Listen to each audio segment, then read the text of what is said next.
Hello and welcome back to Keeper of the Games. Hi, I'm Speeder. Okay, welcome to another episode of Horizon Zero Dawn. In the last one, we were able to do some hunter trial for the lodge stuff, and also we were able to reach Aaron to help him gain vengeance for his sister. This is still main quest stuff that I did in my previous partial playthrough, but we are getting extraordinarily close to that blind playthrough territory. So, yeah, let's get into it.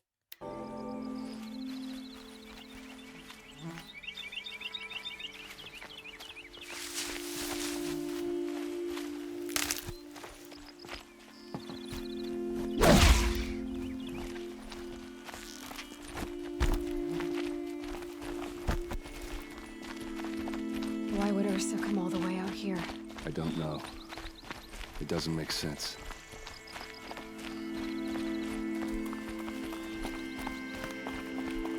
Is this Shadow Karja territory? No. They broke the ceasefire as soon as they set foot in the cleft.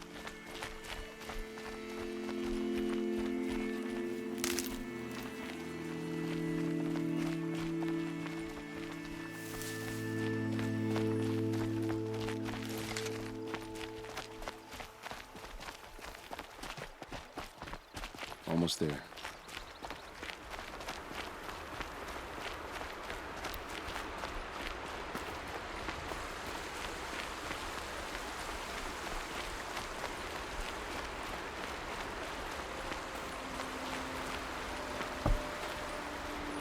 All right, this is it, where the ambush happened.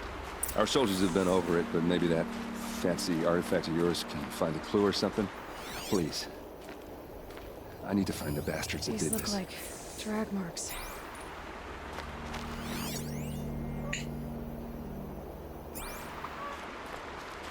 Did someone move a body through here? What do you see there? This stain forms a line, as if blood dripped off the edge of something, like a cart. See? Cart tracks. I think someone moved the bodies here, then scattered them across the field. Wait. Are you saying the dead found here were killed somewhere else? But why would the Shadow Karja do that? At this point, I'm not taking it for granted that the Shadow Karja are responsible. Of course they were. Well, let's follow these tracks and find out.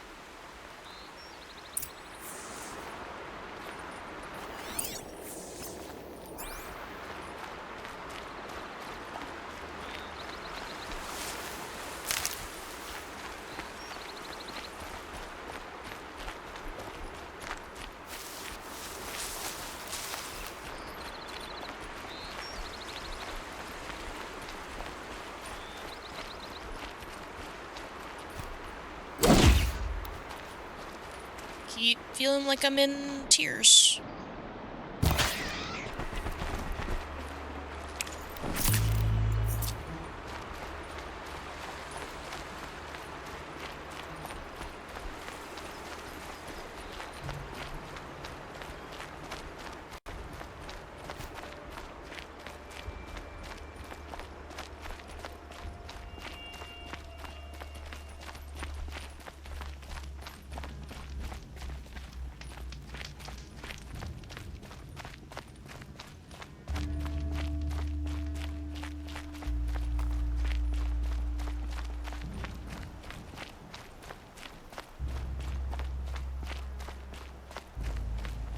I get why they wanted Ursa dead. But why fake an ambush? There's more to this, and we're gonna figure it out. What I don't understand is how their soldiers didn't see the most obvious trail of blood and tracks ever to behold anything ever.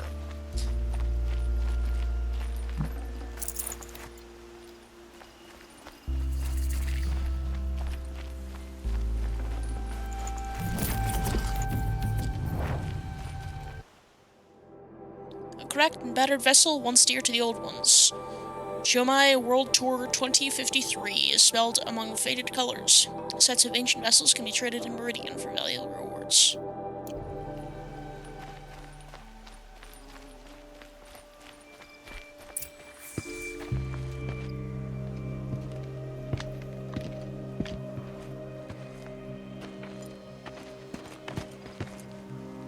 These guys aren't Shadow Karja. They're from my tribe, the Asaram. Is this how your people usually greet each other?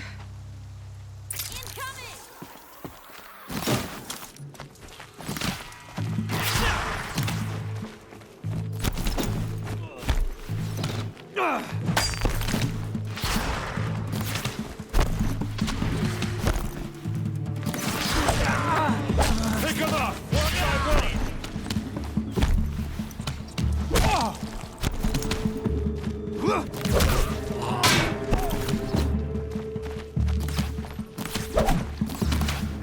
Don't lose your wits, or anything else!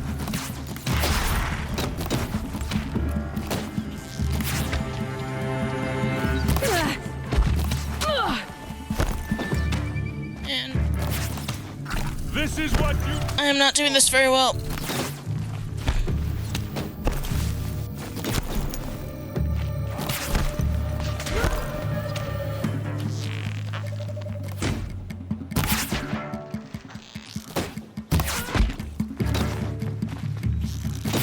For Meridian!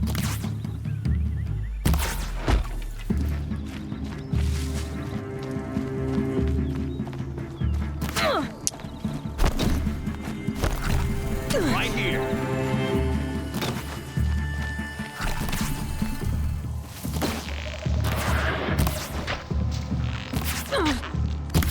Hit him hard!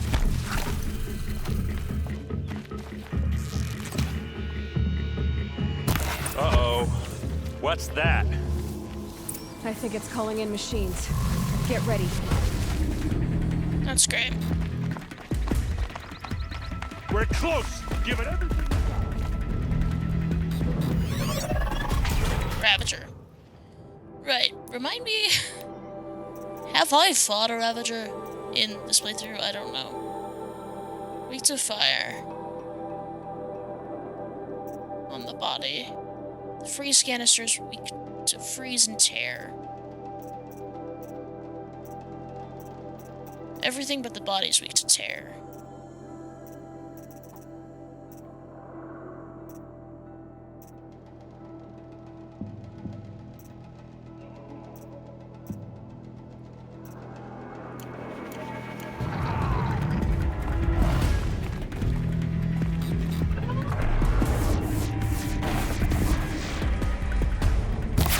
Nope, did not mean to release that.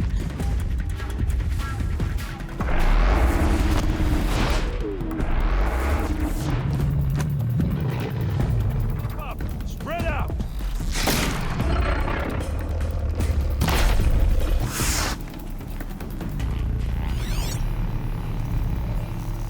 Here's a...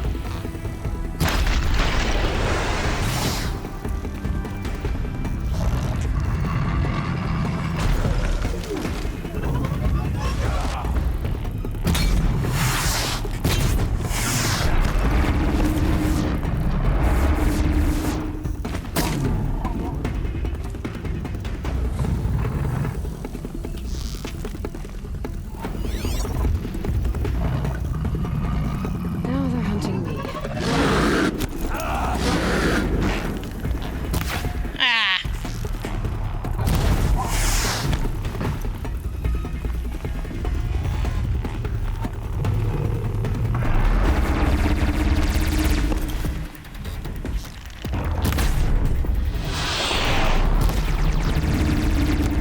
Nice, okay. You like to see that? That's extremely loud. Okay, thank you very much. Why is that so loud?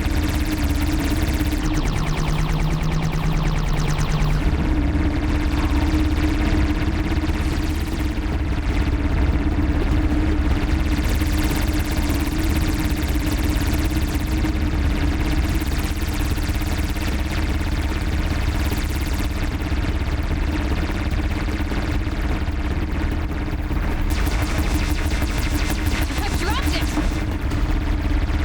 Alright then.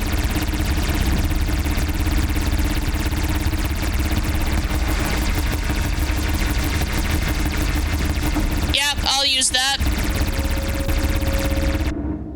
That noise is not supposed to be happening, I don't think, though. Is that supposed to be happening? I don't know. Also, not shadow cut. Looks like I was wrong about everything. That's unusual. I don't think that's supposed to be happening. Please, use that second sight of this. I have to know. That's really annoying.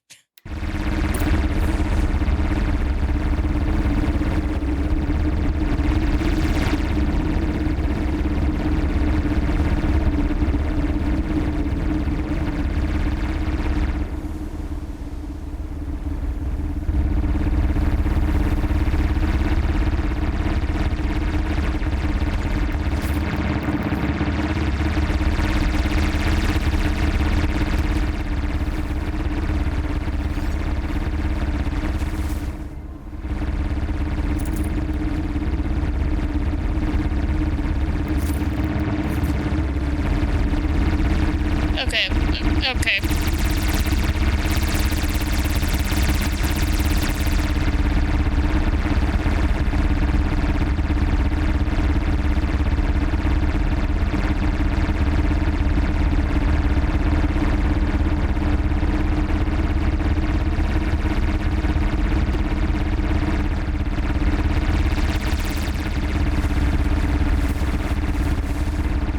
That did not fix it. I mean, it's like quieter now. But why is that happening? I don't think that's intended. So much blood. A lot of people died here. A massacre.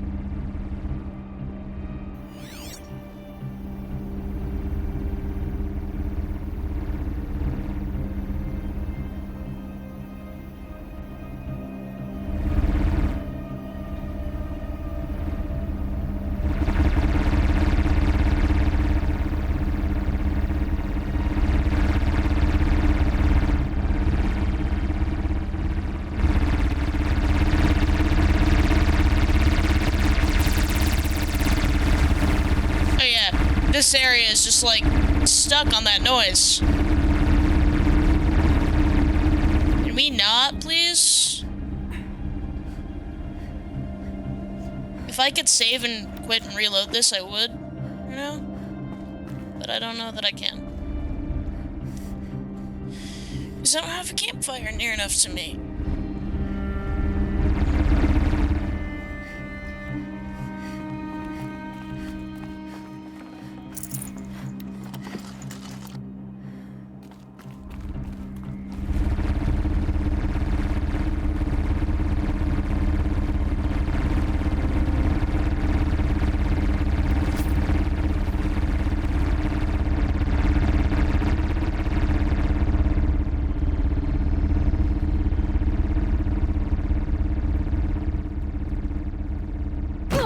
Well, didn't mean to fall all the way down.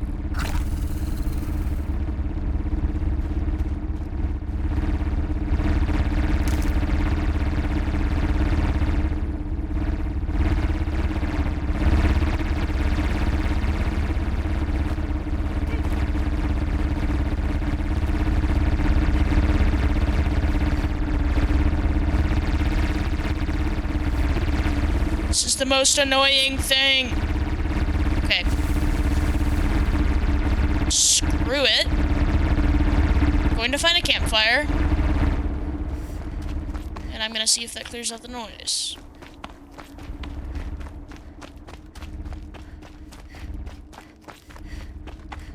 So I know there was one down here, so.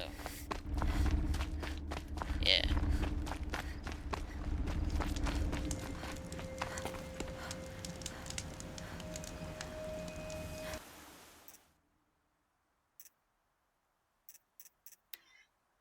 Okay. We're gonna quit. Go back in. See if that helps.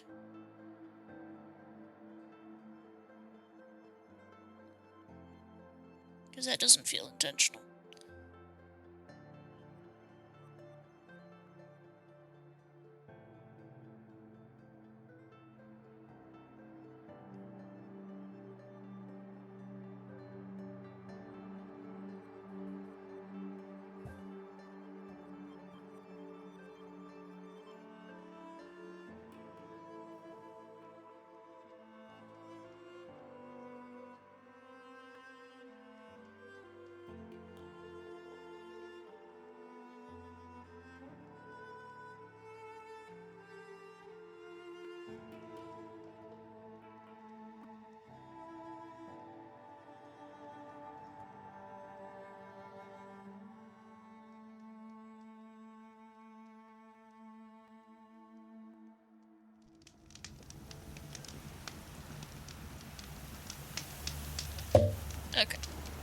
see if that did something.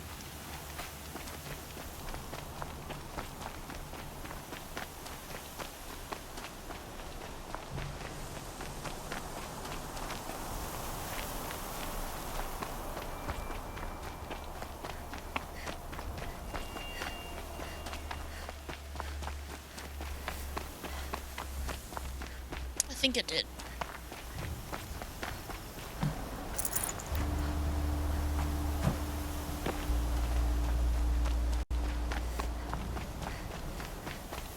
Man, that was annoying.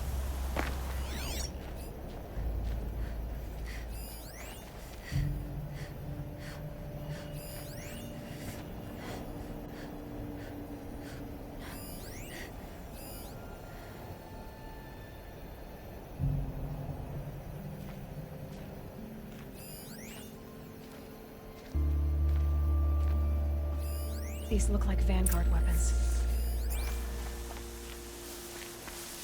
There's no blood on them. Ursa's men didn't fight back. What are those leather straps?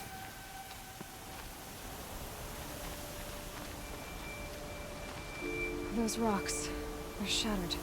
Something hit these stones. Something I've never seen before. Armor straps, cut with a knife, and a rock with blood on it.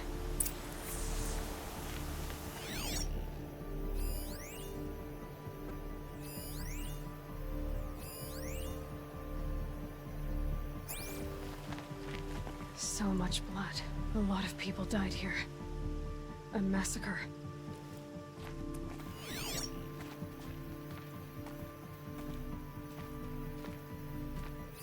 Looks like you could mount some equipment on that thing.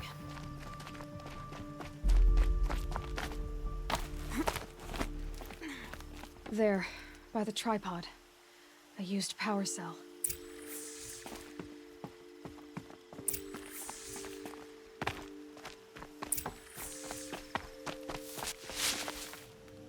This is Ursa's helmet. I thought she died in the field below, but it must have been here.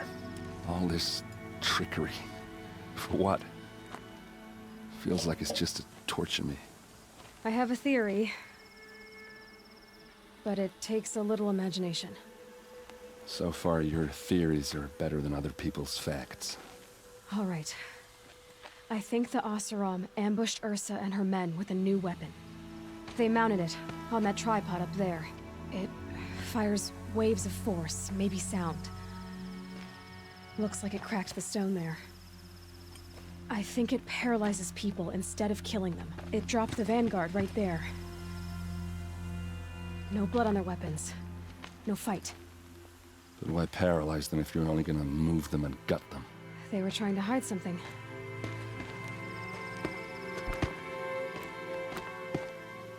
Look here, a bloody rock. That they used to smash Ursa's face in. Or someone else's. These leather straps have been cut, as if they took the armor off someone. That can't be. Her body is lying in state in Meridian. I saw it.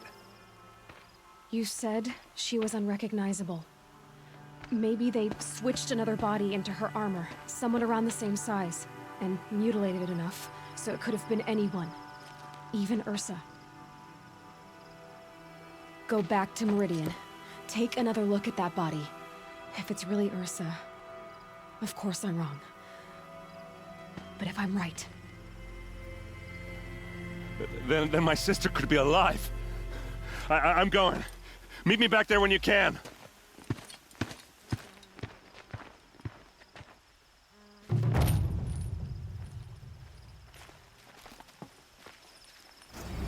Awesome.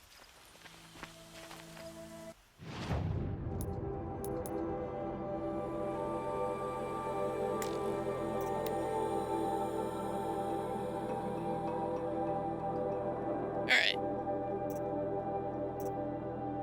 Now we head back to Meridian. And we walk a little bit, because we need some health stuff. Saving these for the trail?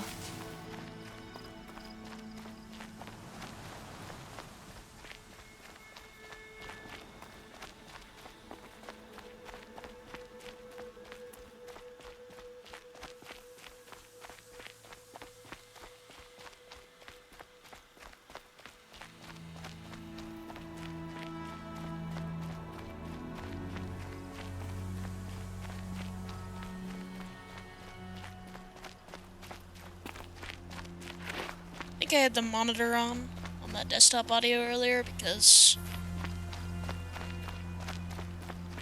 I was playing Tears of the Kingdom and I don't have the audio setup that takes out to my headphones.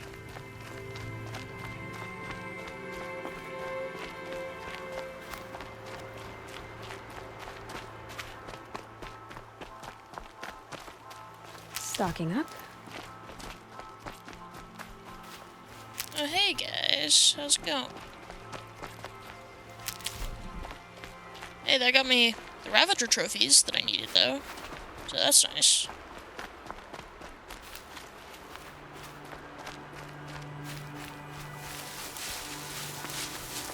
I think I just need Sawtooth trophies.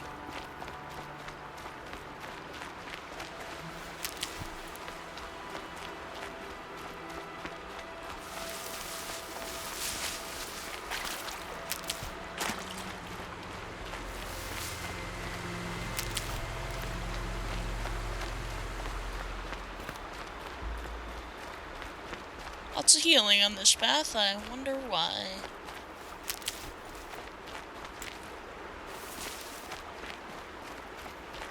I think that's full now.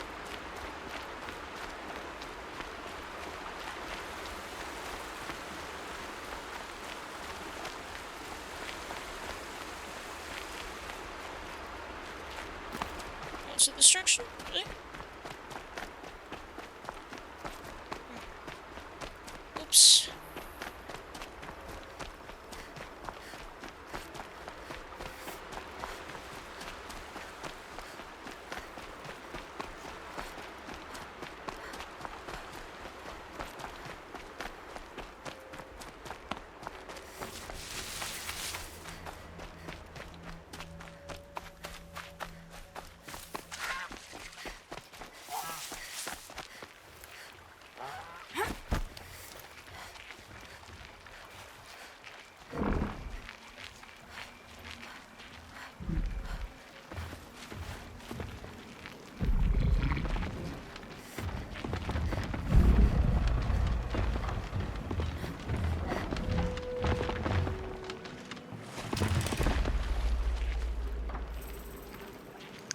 Really want to fight right now.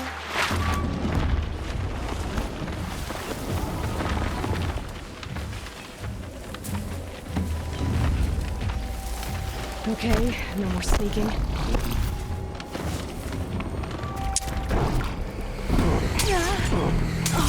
I'm trying to run away! Stop it! Leave me alone! I don't want to fight you right now.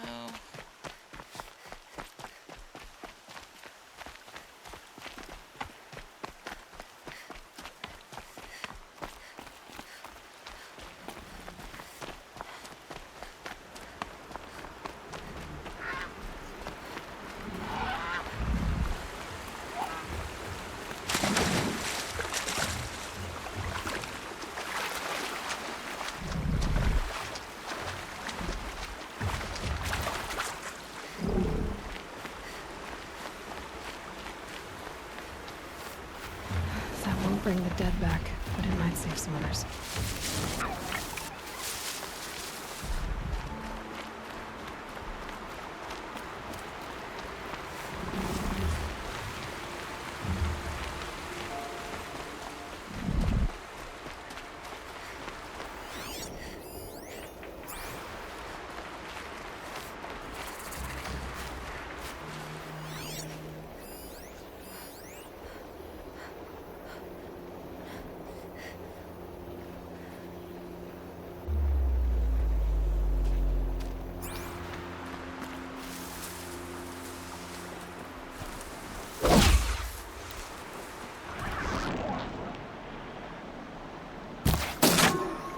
They're scanning for me.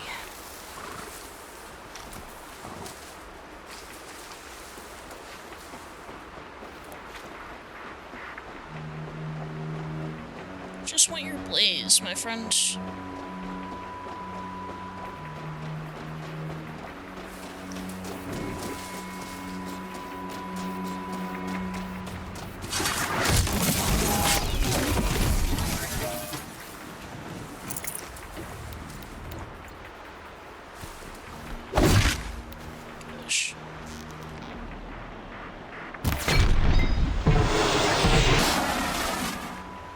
unequipped to take you on.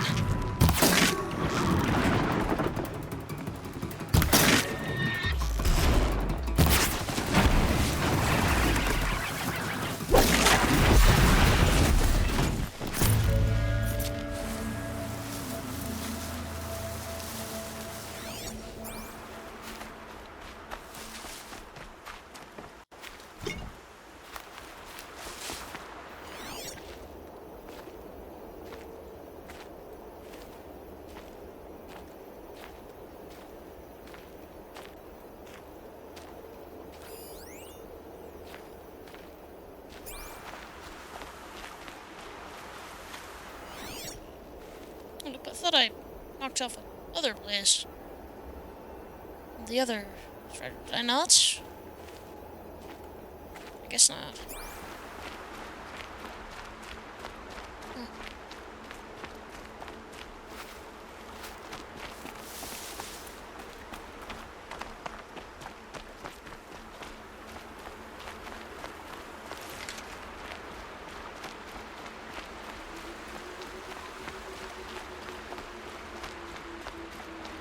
Lancers.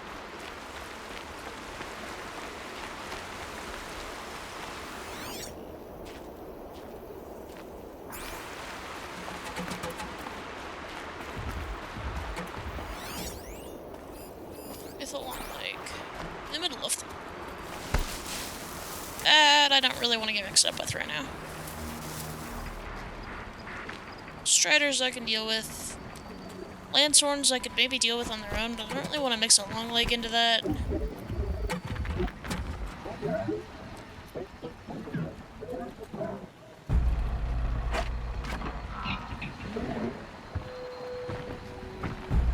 Nope, there's nothing here! Crap! Okay. Probably fine. This is totally fine.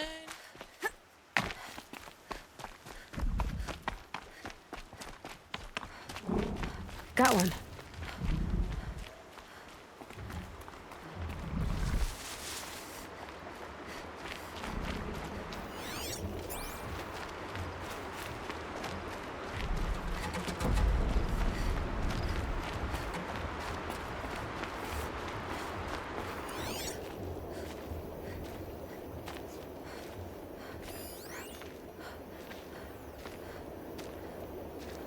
Is that a long leg? I think so.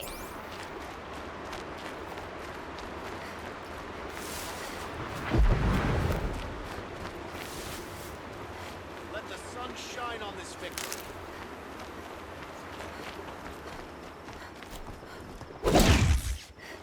This one.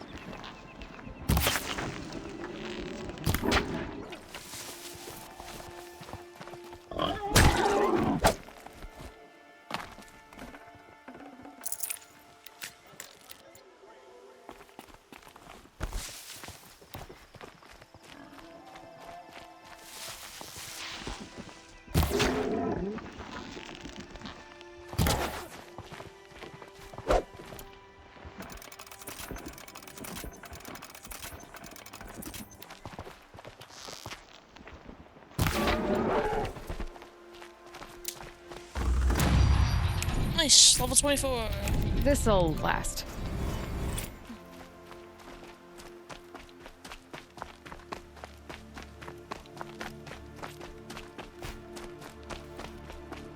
Don't you love how Aloy just literally never sleeps? It's always so much fun.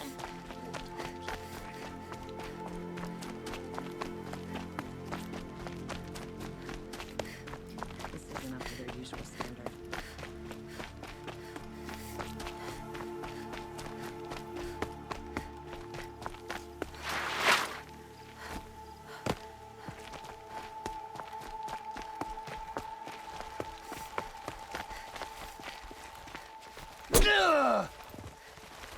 Eh.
No. Awake and alert. I work all day with a noble.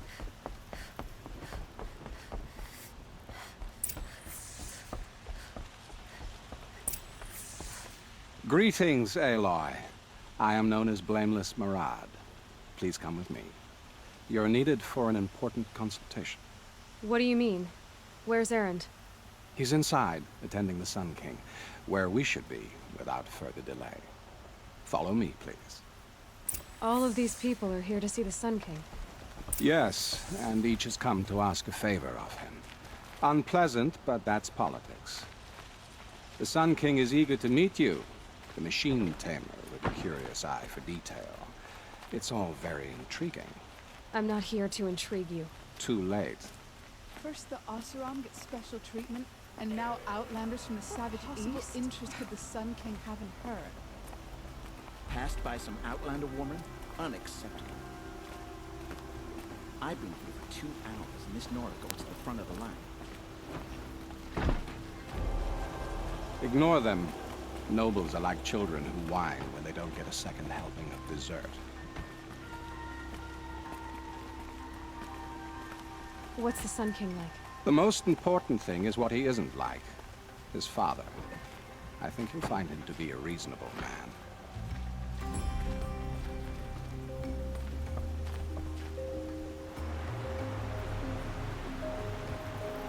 Aloy of the Nora.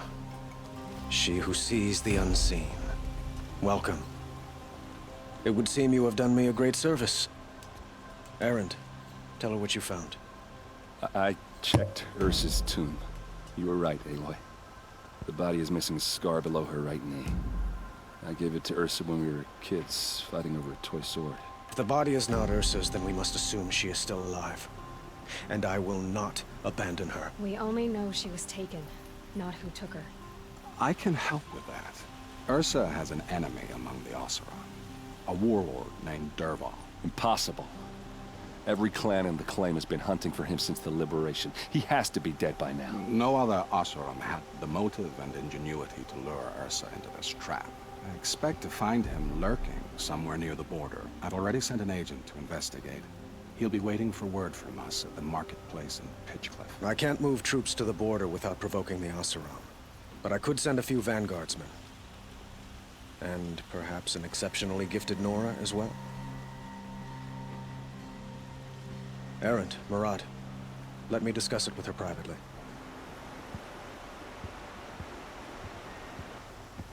I hate to impose further after all you've done, but this is a matter of great importance to me.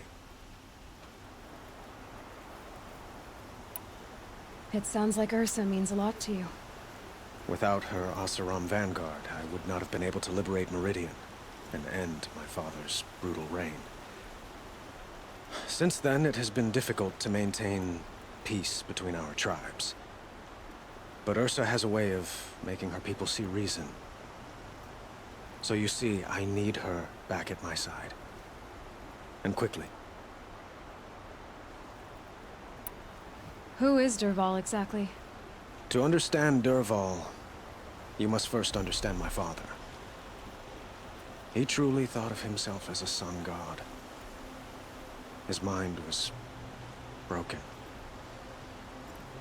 He believed that blood sacrifice would solve, well, everything. So he raided the other tribes for victims, especially the Oseram. Dervahl fought back. He crafted powerful weapons and rallied his people.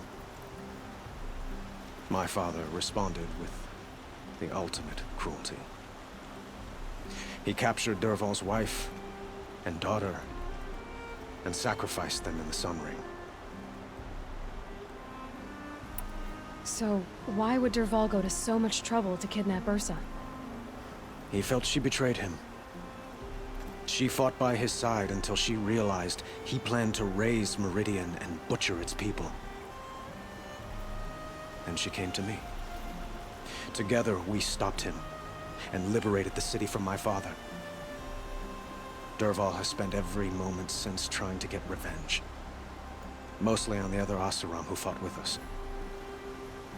He made so many powerful enemies.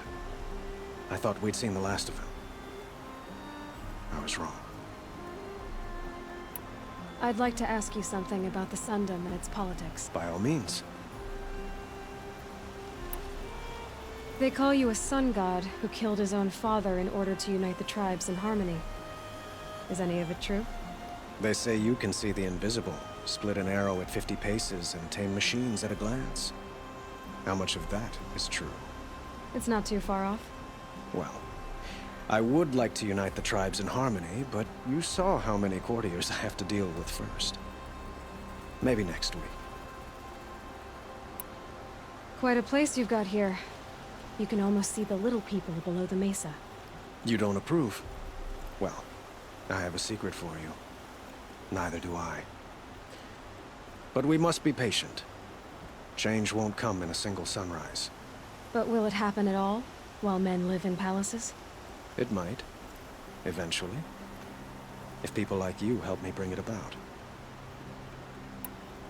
Your politics seem very complicated. The Oseram are friends, but enemies too? I couldn't have liberated Meridian without the help of Ursa and her Oseram freebooters. Many of them have settled here. But the Ealdormen of the Oseram clans in the Claim have become jealous of their success. So have many Carja nobles. It's a volatile situation, especially given the fact that my father raided the Oseram for years. Ursa helps keep the peace, promising a future based on mutual gain. But some, like Dervahl, will never let go of their venom. What can you tell me about the Shadow Carja? What do they have to do with Ursa? They are remnants of my father's regime, holding out at the fortress of Sunfall to the west. Like him, they care only for domination, and seek to draw upon the power of the sun by spilling blood in its name. Since Ursa helped me take this city from them, they were perfect scapegoats. Dervahl knew this, of course, and planned it well.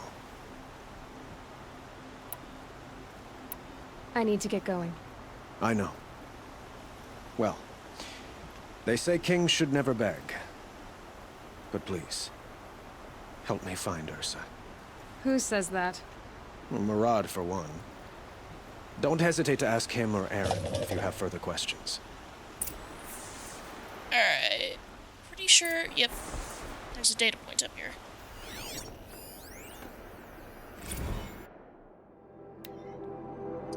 The founding of Meridian. We are Carja. In us is the blood of those led by Ahriman from persecution and pursuit so long ago. Out of the far savage east we came, guardians of a treasure greater than land or metal, the leaves of the old ones. Ahriman found the leaves in a ruin, picked out by a beam of sunlight, and he recognized at once their importance. Within was etched the first teachings of how to observe the sun, to recognize its guidance, and to understand the place of man. From out of the leaves came the first glyphs, the first writing, so our knowledge could last longer than voices. But when our forefathers offered to share this gift, they were driven out by those who they had once called tribesfolk. These ones feared to have the light of knowledge brought to bear on their ignorance, or were jealous of its power, and so began the long wandering of our people, trusting only that the sun would guide them and deliver them from the barbarian tribes. The path was hard, and marked by the stones of families who fell along the wayside, even Ahriman's own. The persecution was unceasing, from those without purpose, only the desire to debase and destroy, but the faith of the Carja was rewarded with a distant vision, a tower like a solid ray of the sun, holding in the horizon, flashing. Even as their enemies descended upon them, Ahriman followed the flight of the Glintox, leading his people through looming canyons and teeming jungles. Again they saw the tower, so close now it seemed to reach to the very sun itself, and they saw that the Glintox perched upon it. Behold, in the light of the sun, the tower, the spire, cast its long shadow upon a mesa across the verdant valley. Ahriman knew he had found a haven for the tribe, as this was a place shunned by those without his faith, who cowered from the magnificence of the spire, or were the shining feathers of the Glintox. He named this place Meridian, from a passage in the leaves. and the tribe settled in the protection of the Great Mesa. They found the site was blessed in every respect, carving their cliff houses from the bounteous resources, and in time from the red rock of the mesa itself, crowning it with the first columns of the City of the Sun. Truly, the sun gave much to the descendants of our forefathers, granting Meridian great harvests and prosperity, and the bounds of the sundom as far as its light touched. In time, seeing Meridian shielded us from the dark arrows and plots of our foes. Other foreigners brought trade and tribute.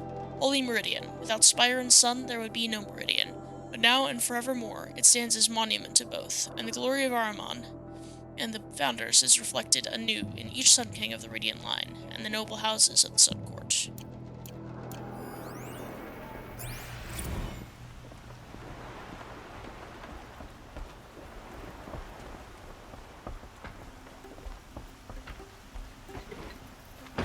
Karja have been here working since the spire cast a shadow on the mesa.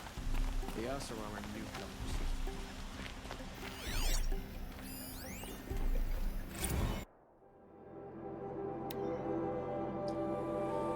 The Chronicle of the Sun Kings. The founder, Ahriman, who guided our forefathers from the shadows of the savage east into the fastness of the Mesa Valley, and who, reading the signs of sun and shadow both, delivered them to the site of Holy Meridian. The bounteous Amavad, who oversaw the clearing and sowing of the royal maize lands so that none who walked in the sun's favor should go hungry again, who cut back the jewel to claim the rich estate lands for the first houses of the Sun Court, the far-seeing Sadahin, who expanded the sun's dominion to the north, south, and east, setting a gate at Bright Market Harbor, and who before the sun at its highest proclaimed these lands would be known as the Karja Sundom, so by the light it was good. Generous Juadan, who stocked the metal markets from the spoils of his own trampler hunts, and who allowed trade from the north and south, even permitting outlanders the gift of counting glyphs so they might understand more than simple barter.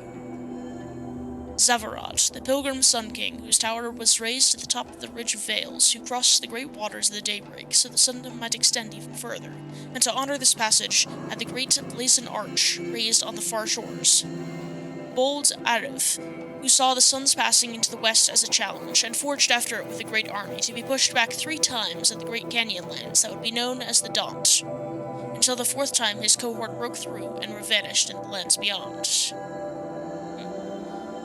Prudent Basidit, who did the mantle of his fallen brother thrust upon him suddenly, who ordered the construction of the fortress of Sunfall and the garrison at Blazon Arch, declaring the land beyond it the Forbidden West, where only the sun may go. Forbidden West? What?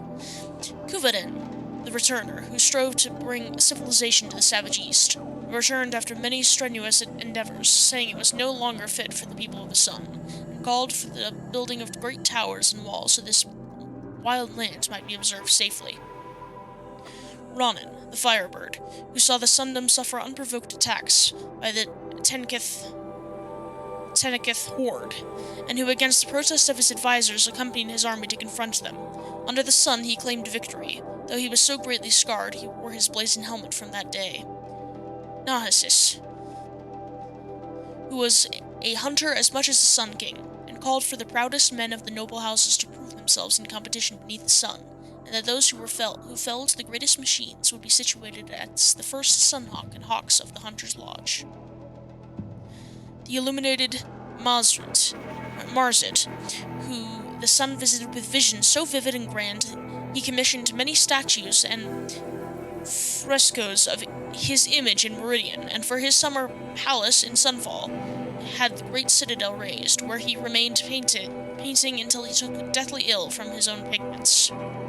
Hevis, elder brother of Marzit, who decreed each family with a suitable male child should submit that child in service of the Sundom's then depleted ranks, and had the artisans turned their attention from works of art to outfitting each soldier of the sun with the very finest armor, halberd, and bow. Jiran, who in his early years was a strong Sun King, defending the Sundom from the encroachment of other tribes and the derangement of the machines, but who became greatly addled, and ordered the spilling of much blood in the sun's name, threatening to bring a twilight time upon us. Avad, the Liberator.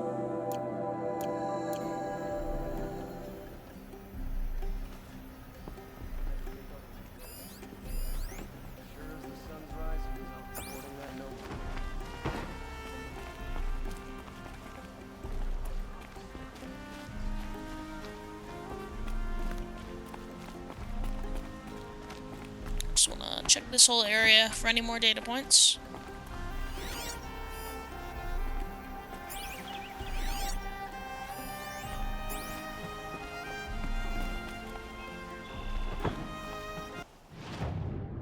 Also, I don't know if I've done Into the Borderlands yet.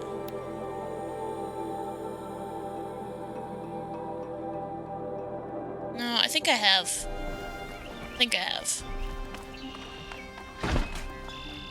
So I'll do that next time, but...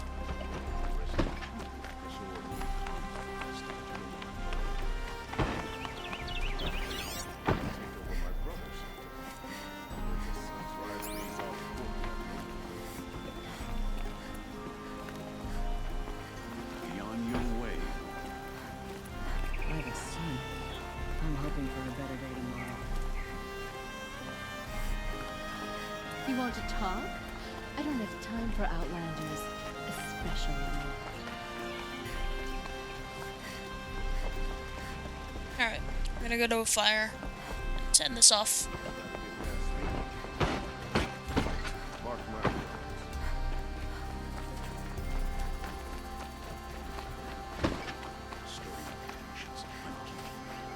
I have a matter of grace and beauty I would like to discuss with you.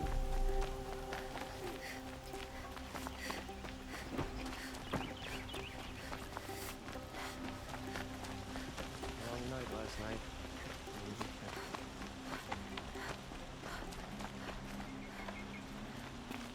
If I can find it, that is.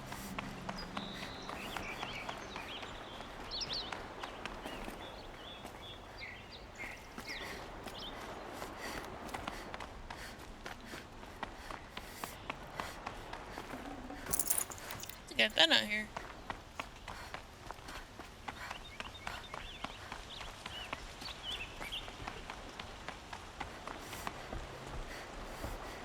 Had to take a break or I'd blow up at someone.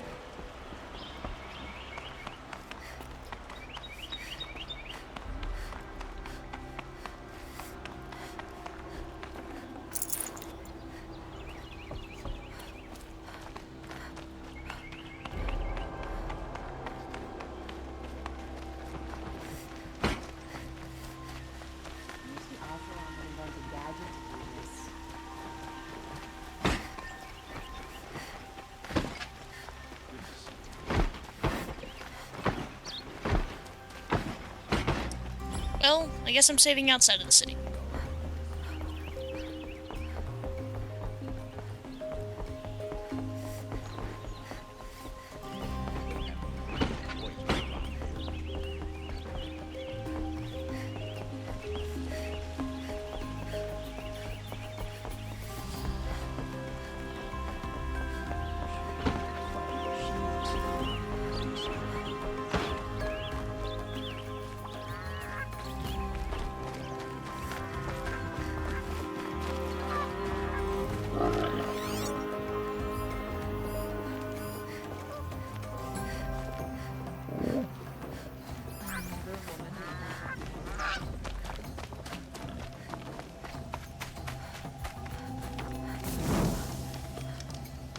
Cool.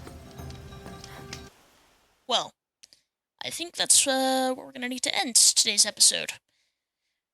We got a lot done in this one. We were able to help Aaron, and now we've talked to Sun King Avad for the first time, and now we're gonna be setting out to find Ursa.